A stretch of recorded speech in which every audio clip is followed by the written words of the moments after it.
ask you a question. If there were a child right now in front of you who said, I do not have food, I have no place to stay, and I need help, what would you say? We live in a conveyor belt as a nation where all of your essential needs will be provided simply because it's structured in that way.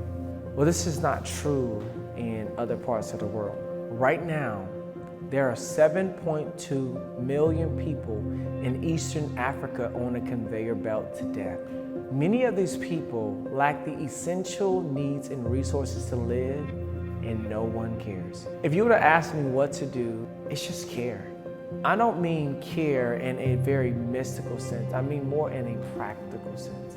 That if we do small things to help alleviate people's suffering, we will not only change the day-to-day, but we will change the trajectory of the life of an entire generation.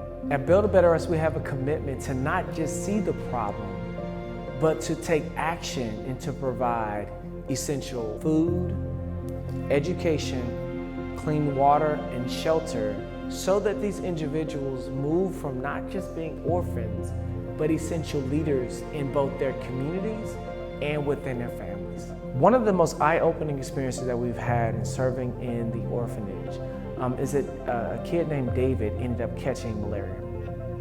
David caught malaria and no one knew what to do because there was no resources to provide. Because we recognized that there was need in David to go to see a medical specialist, to be able to provide him with medication, David was able to live.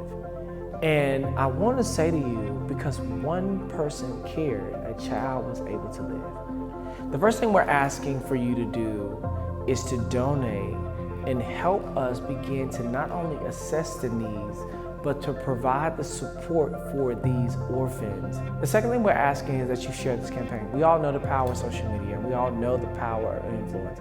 If you could, just take one quick second, share this, and we know that the more people that see this, the more people can help that 7.2 million people get off this conveyor belt.